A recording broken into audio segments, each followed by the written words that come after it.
నన్ను కోసినా కూడా 18,500 కోట్ల రూపాయల కంటే ఎక్కువ ఆదాయం లేదు. ఏం చేస్తారా ఆయనను చెప్పురు ఉద్యోగ సంఘాల నాయకులను అడుగుతున్నా, ఏం చేస్తారు? నన్ను కోసుకుంటే తింటారా? వండుకొని తింటారా? ఏం చేస్తారు? లేదు, ఉన్నదే 18,500 కోట్లు. ఎట్లా వంచుదామో చెప్పండి. ఏది ఆపమంటారో చెప్పండి. వృద్ధాప్య పెన్షన్లు ఆపమంటారా? ఉచిత కరెంట్ ఆపమంటారా? షాదీ ముబారక్ ఆపమంటారా? ఏ ఆపమంటారో చెప్పండి. ఏది ఆపుతారో ప్రజలకు చెప్పండి. అయ్యా మీది ఆపేసి మేము బోనసులు తీసుకుంటాం, మేము జీతాలు పెంచుకుంటాం, మేము అన్నీ మేము దినంగా మిగిలితేనే మీకు ఇస్తాం రైతు ప్రజలకు చెప్తా అంటే చెప్పండి. బహిరంగ సభ ఏర్పాటు చేద్దాం, 10 లక్షల మందిని తెస్తా. ఉద్యోగ సంఘాల నాయకులు మాట్లాడండి, మేము ఈ చిట్టి ఇచ్చిన ముఖ్యమంత్రికి దీని ప్రకారం పరిపాలన జరుగుతుంది అనేది ఇదొక మార్గం. లేదంటే 100 రూపాయలు ఉన్న పెట్రోల్ 200 చేద్దామా చెప్పురి.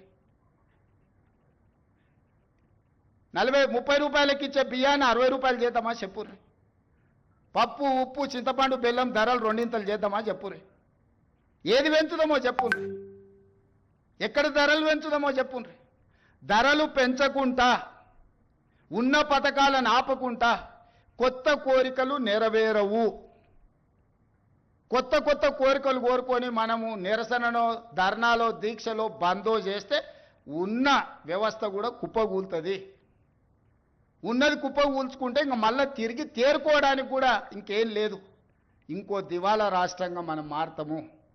ఇవాళ మీరు సమరాలు చేస్తే శాంతి భద్రతలు దెబ్బతింటే పెట్టుబడులు ఆగిపోతాయి. పెట్టుబడులు ఆగిపోతే నిరుద్యోగ యువకులకు ఉద్యోగ అవకాశాలు దొరకవు. విద్యా వ్యవస్థ విద్యా సంవత్సరం వృధా అయిపోద్ది ప్రభుత్వ ఉద్యోగస్తులు సహకరించకపోతే. నేను ఒక్కరిని ఏం చేయగలను? రామకృష్ణారావు లేకపోతే డీజీపీ ఏం చేయగలరు? మేము మిమ్మల్ని కొట్టం తిట్టం, ఉన్నది ప్రజలకు వివరిస్తాం. మిత్రులారా, ఉద్యోగ సంఘాల నాయకులు నేను విజ్ఞప్తి చేస్తున్నా. భువనగిరి పోతాను, ఎమ్మెల్యేల బర్త్డేలకు హెలికాప్టర్లో పోతాను.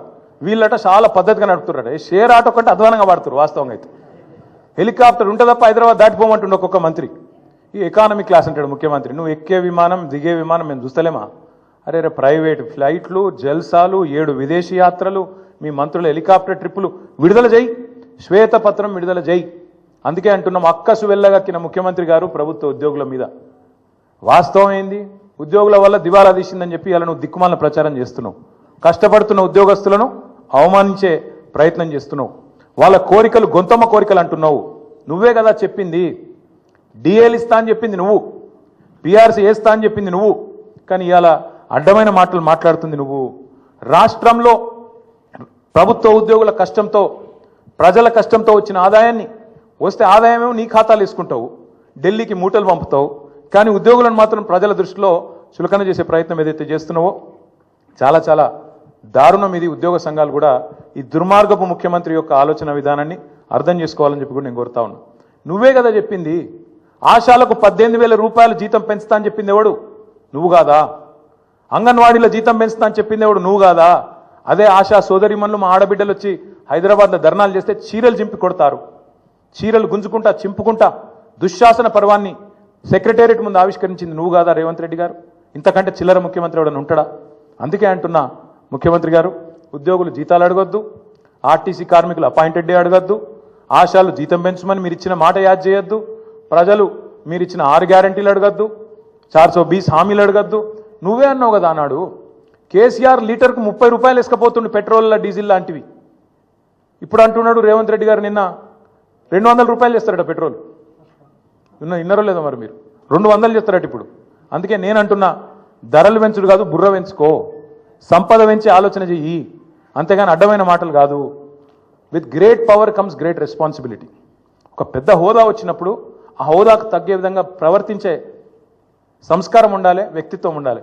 ప్రతిపక్ష నాయకుడిని, తెలంగాణ తొలి ముఖ్యమంత్రిని, తెలంగాణ తెచ్చిన నాయకుడిని పట్టుకొని ఆయన సావు నిరంతరం కోరుకుంటావు. నువ్వు ముఖ్యమంత్రివా? ఇంతకంటే హీనమైన మనిషి ఉంటాడా ఇంకోడు? ఎన్నిసార్లు అన్నావు ఇప్పటికీ? ఆ పెద్ద మనిషిని పట్టుకొని, 71 ఏళ్ళ పెద్ద మనిషిని పట్టుకొని నోటికి వచ్చినట్టు నీకు సిగ్గు సంస్కారం ఏమైనా ఉందా? ఇలా ఉద్యోగుల మీద పడ్డావు. ఏ ఉద్యోగులైతే అదే కేసీఆర్ ఎంబడ నడిచినరో ఆ ఉద్యోగులను, ఆ ఉపాధ్యాయులను చిన్నగా చేసి చూపెట్టే దిక్కుమాలిన ప్రయత్నం ఏదైతే చేస్తున్నావో, అందుకే నేను అడుగుతా ఉన్నా, నీ కోసం, నీ పార్టీ కోసం, నీ అవసరాల కోసం ఉద్యోగులను మోసం చేయకు.